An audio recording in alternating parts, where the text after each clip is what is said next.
고마운 것은 우리의 생명을 오늘 이 땅에 살게 하신 아버지 되신 하나님이십니다. 자, 이 사실은 사실보다 좀 심각합니다. 이 구체적으로 전해진 것은 한 2000년 밖에 되질 않아요. 예수님이 십자가에 달리시고 죽은 자 가운데 3일 만에 부활하신 후 바로 그 무덤 속에서 이 말씀을 확정을 하십니다. 첫 새벽 막달라 마리아가 찾아왔을 때 거두절미하고 이 사실을 제자들에게 전하라 명하신 내용입니다. 지금까지는 하나님이 나의 하나님, 나의 아버지셨는데 이후로 하나님은 너의 하나님, 그 하나님은 너의 아버지가 되신다. 이 사실을 그대로 제자들에게 전하라 한 이 덕으로 좀 어려운 얘기로 아버지라고 하는 이러한 표현을 꼭 피로 나눈 관계성 속에서 우리를 자녀로 삼아 주신 것입니다.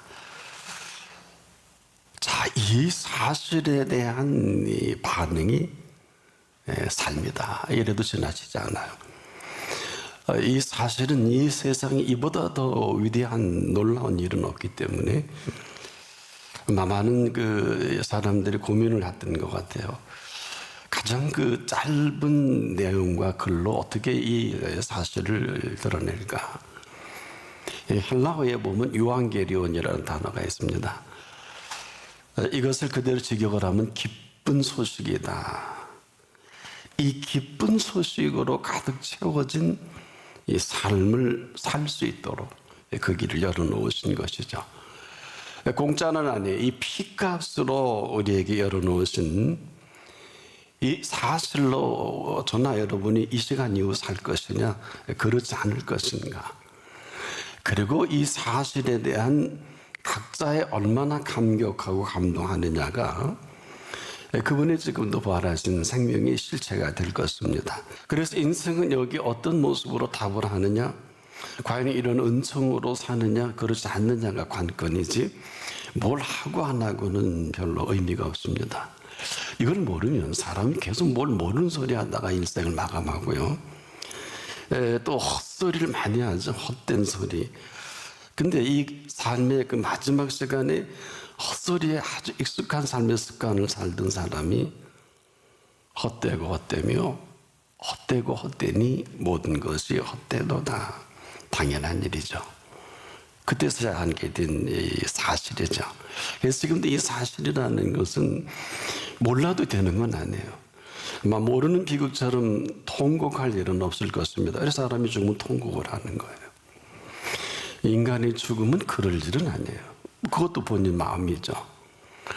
지금이라도 우리가 들어야 할 소리를 들은 그대로 살아가기만 하면 되는 것이지 뭘 우리에게 뭘 하라 마라 하는 것은 아닙니다. 이렇게 살아가기도 어떻게 보면 허겹다. 인생 길지 않거든요. 왜 그런가 하면 우리를 이렇게 만나주신 분은 이 땅에서 살려고 오신 분이 아니에요. 꼭 33년을 사셨는데 놀랍게도 죽인 자 가운데서 3일 만에 다시 살아나셔서 오늘도 이곳에 와 계십니다. 이는 좀 다른 얘기예요. 때문에 우리가 오늘 이런 영원하신 은총에 우리가 초대받았다. 이것은 어마어마한 초청장이죠. 이것은 지금까지 우리는 이 죽음이라는 큰 주제 아래 제한된 시간과 공간 속에 허덕이거든요. 안 죽으려고 그러고 안 망하려고 그러고 그 주제가 다 주제가 아닐까요? 그런데 영원한 이 시간과 공간을 우리에게 준비하신 분이 보실 때는 누가 어떻게 만나느냐에 따라서 그냥 그 시간 이후로의 영원하신 시간과 그 공간을 허락해 주신 시간과 공간입니다. 이게 얼마나 놀랍고 비밀스럽습니까? 그래서 이것을 알고 사는 사람이 삶이 거침없이 표현되는 게 있어요. 삶이 참 오묘하구나. 이렇게 신비로울 수가 있을까? 얼만큼 그분과 밀착돼서 생명을 지으신 분과 함께 한락하느냐, 이 관건이지 그분이 못할 게 뭐 있어요. 이건 아이킹과 전혀 다른 개념입니다. 저는 이것을 미처 알지 못했는데 이 동행의 행복을 맛본 그 까닭에 절대로 한 걸음도 이 동행을 벗어나지를 못하는 것입니다. 근데 그분이 아주 놀라운 표현을 해주셨죠. 영생은 나를 아는 거다. 참 오묘합니다. 우리가 영원한 생명은 예수님을 아는 거라고 친히 하신 말씀이 무슨 뜻일까요? 이 안다는 개념은 가벼운 개념이 아니고 이것은 그분과 깊은 사귐을 통해서 아담과 하와가 깊은 사귐을 통해 하나의 생명이 잉태되듯이 이런 깊은 뜻이 있거든요. 그분을 안다는 것은 너희가 내 안에, 언제라도 너희가 내 안에. 그래서 그분과 함께 어우러져 가는 헬라인들이 그것을 메노 그랬어요.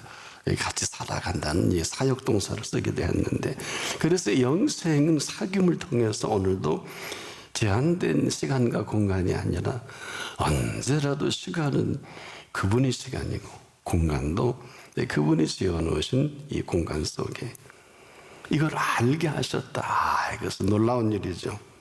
이걸 맛보게 했다.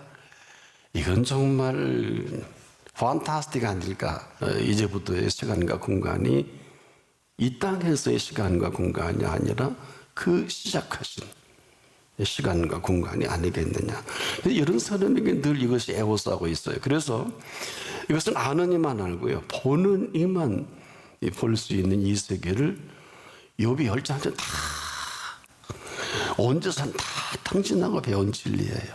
그리고 마지막 깨달은 게 내가 귀로 만들어 싸우나 이제는 주님을 눈으로 배움나이다.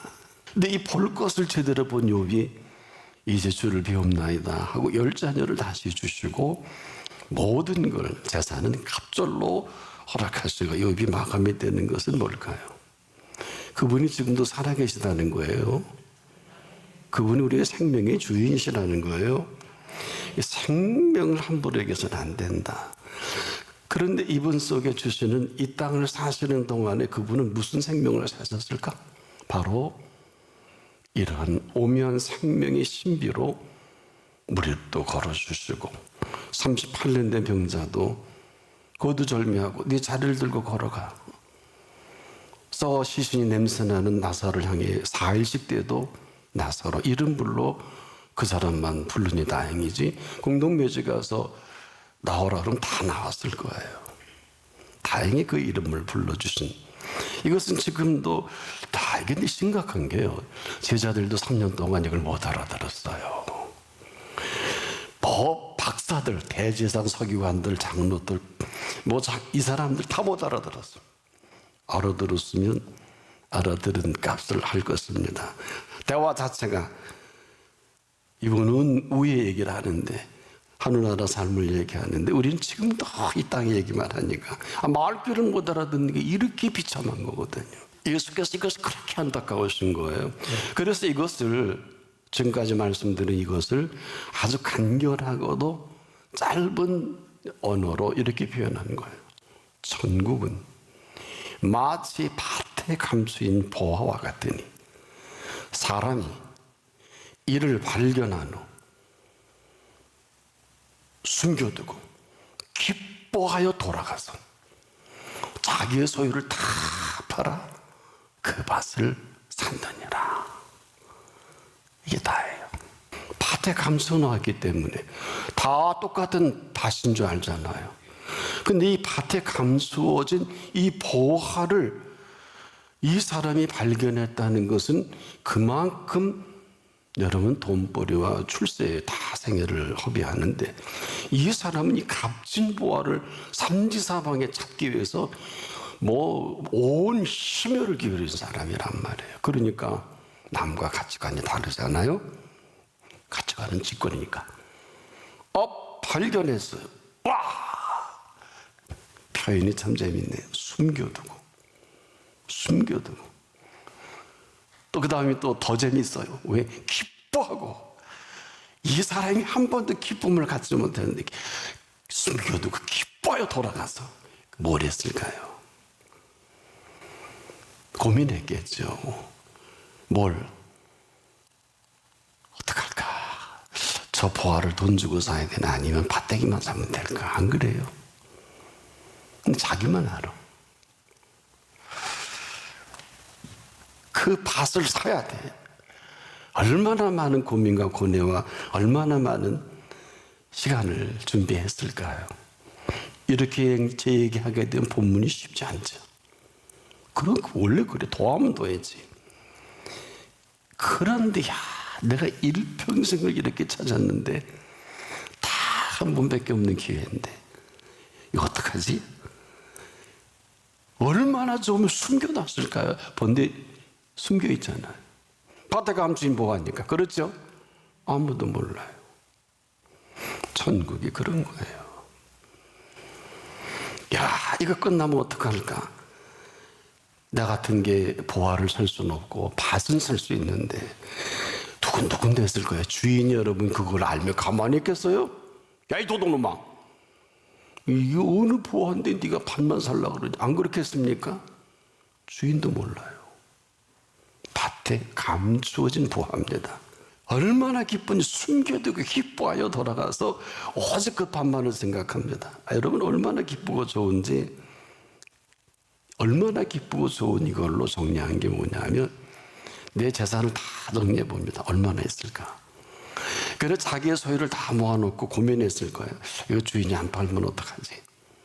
자기의 소유를 다 팔아서 이제는 결정하는데 주저함이 없어요. 왜? 팔든 안 팔든 내가 한 번 준 기회를 놓치면 끝인데 이 밭에 감추인 보화를 웬만한 사람은 아마 가치를 모를 겁니다. 얼마나 대단하면 자기의 소유를 다 팔아서.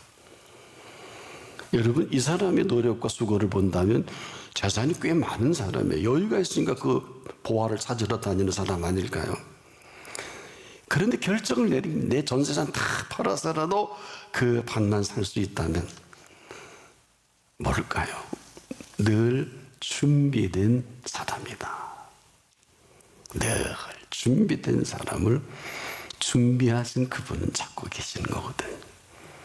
그래서 여러분 이 시간이 중요한, 인생을 허투루 살고 뭘 예배나 드리고 그렇게 일평생 살아도 예배만 드리다 끝날 것입니다. 예배는 밭에 감추인 보화 같은 시간이에요. 아무리 강조도 지나치지 않습니다. 여기가 누구 앞이에요? 살아계신 하나님 앞 아닙니까?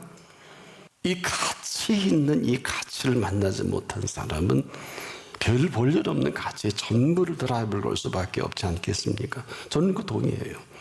내가 걸 인생의 가장 핵심 가치를 모르면 그렇지 않은 것에 드라이브를 걸 수밖에 없는 것이죠. 안 그래요?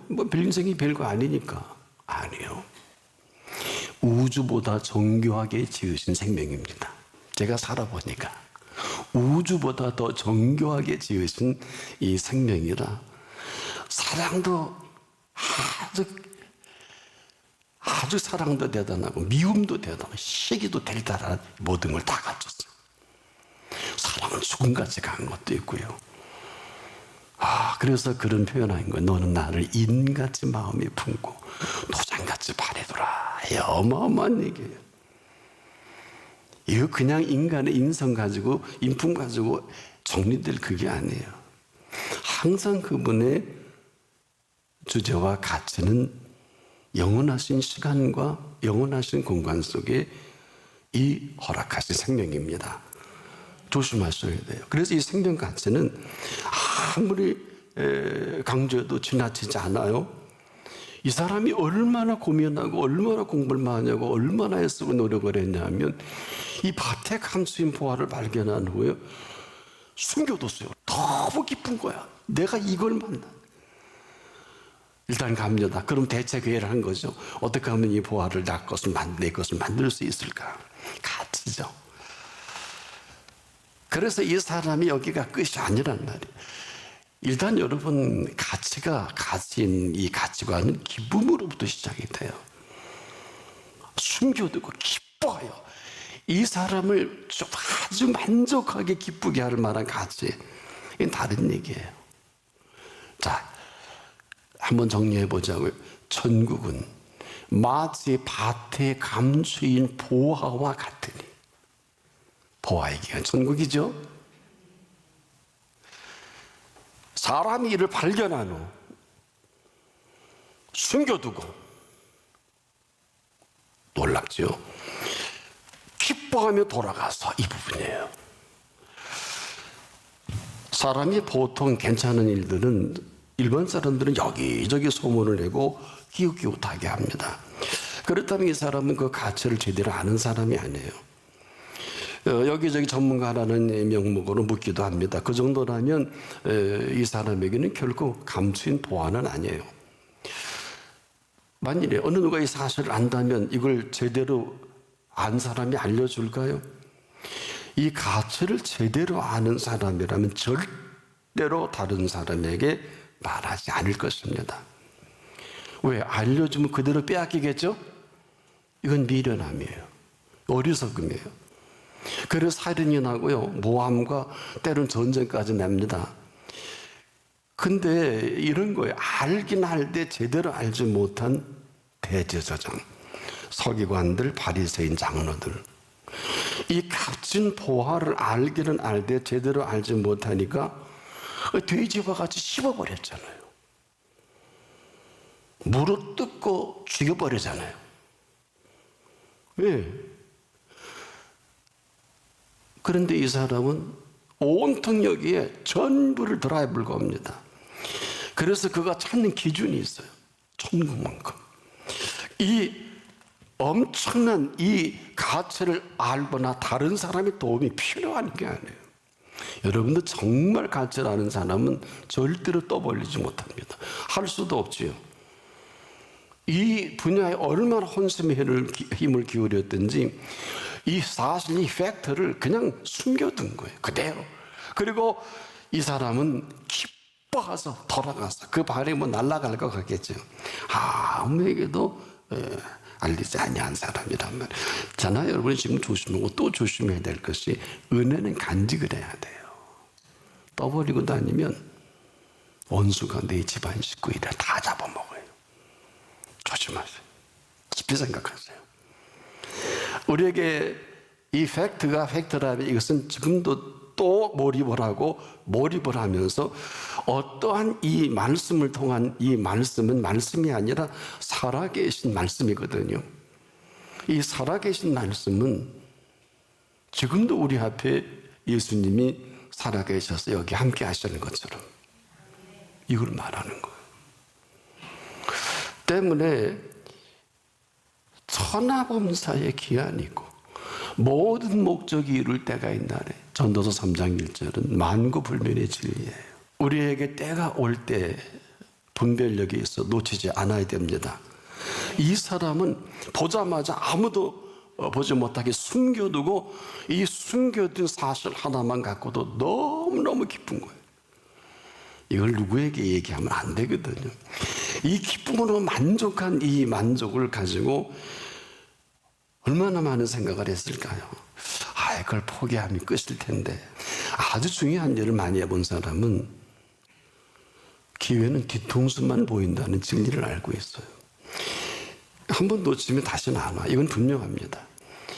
그런 이 사람에게 특징 중에 하나가 귀한 것이 어떤 것인지를 늘 알고 있고 준비된 사람이에요. 그런데 우리는 너무 허접스럽다는 게 귀한 거를 귀하게 여길 줄 아나? 이게 문제예요. 좋은 것을 좋게 여길 줄 아나? 이 두 가지 숙제가 아마 우리 인생의 숙제가 아닐까. 왜? 이 귀한 것이라고 하는 것은 이 사실이 분명해야 돼요. 그럼 조금 지식도 필요하겠죠? 아니, 천국에 관심 없는 사람이 무슨 천국을 논하고 천국을 갈 수 있을까요? 우리가 지금도 잊지 말아야 하는 것은 저나 여러분이 지금 일반적으로 대단하게 여기고 귀하게 여기는 것들은 누구나 다 그렇게 귀하고 대단하게 여긴다는 것을 잊어서는 안 돼요. 이게 무슨 얘기냐? 일반적으로 사람들은 좋은 것을 누구나 다 안다는 거예요. 한 가지 다른 게 있지요. 알긴 아는데 그 값을 지불하는 데 있어서는 인색이에요. 사람들은 공짜를 좋아하잖아요. 근데 이 가치를 아는 사람은 값을 지불하는데 준비가 되어 있는 사람이기도 합니다.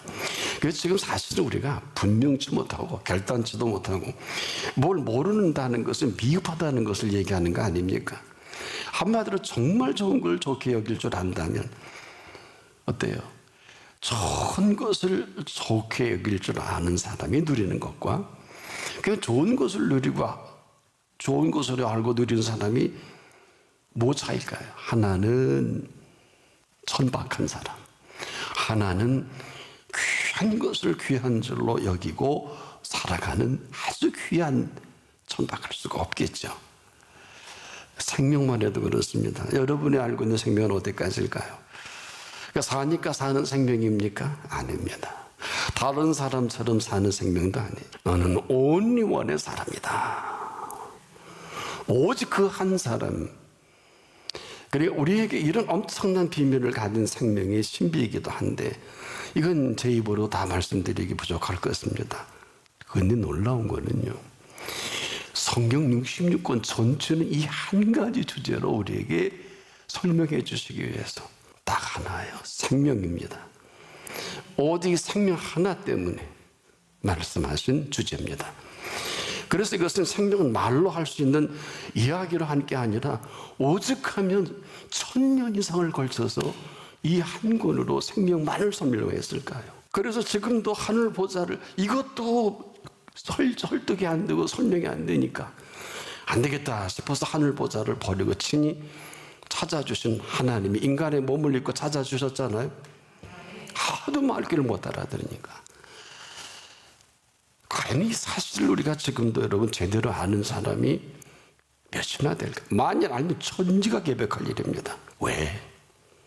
하나님이 다 생명을 물과 피를 쏟으시고 우리를 그 가치를 가치 있게 만든 생명이에요. 만약에 사람들이 기껏 안다는 게 개와 돼지처럼 살잖아요. 그게 사람들이 얘기하는 이 생명은 충격적입니다. 모든 사람이 다 마찬가지예요. 그 사람들의 공통적인 주제가 뭐예요? 다 먹고 살게 하는 거예요. 감히 누가 손가락질 하나요? 다들 그렇게 살잖아요. 여러분도 그렇게 살지 않습니까? 그렇게 사는 것을 정상적으로 여기는 것인데 누가 감히 여기다 그렇지 않다고 얘기할 수 있을까요? 생각해 보세요. 일생이 먹고 사는 문제의 자유를, 저도 마찬가지예요. 자유로울 사람이 몇이나 될까요? 그 얘기가 아니에요. 생명에 관해서는 여러분 늘 답을 준비해야 돼요. 이렇게 질문해 보자 그러면. 그렇게 일평생 먹고 사는 일이 중요한데 그는 먹을 것을 주시는 분이 누굴까? 이 문제예요. 여러분 이걸 아셔야 돼요. 이스라엘 40년 매일 에브리데이 하루치 감춰두면 썩어요. 만나가 왜 생명이 만날까요? 생명을 만나서 만나가 아니라 생명을 지탱하는 매일 필요한 생명의 양식입니다. 그걸 먹고도 깨닫지 못했던 사람들처럼 사시겠습니까? 그걸 주신 분하고 살겠습니까? 그걸 주신 분은 광야에서 만나로 주실 분이 아니라 젖과 꿀이 흐르는 땅에 이 모든 풍요와 넉넉함을 주시고 싶으셔서 애굽에서 건져낸 그분의 마음이 있습니다. 생명만큼은 이렇게 호두, 제가 왜 우주보다 더 정교하게 지으셨냐는 이 어마어마한 표현하냐면, 그렇기 때문에 인생은 무엇을 먹을까 마실까 입을까, 이건 이방인들이 다 구하지만은 오늘 생을 마감해도 생명만큼은 생명의 주인 앞에서 사는 게 맞다. 근데 아무도 이 사실을 가르쳐 주질 않아요. 오직 이 땅을 찾아주신 생명의 왕께서 영원한 생명의 그 윤리를 이렇게 말씀하신 거예요. 천국은 마치 밭에 감수인 보화와 같으니 사람이 이를 발견한 후 숨겨두고 기뻐하여 돌아가서 자기의 소유를 다 팔아. 이렇게 가보죠. 다 팔아, 다 팔아, 다 팔아. 그 밭을 샀다. 뭘까요?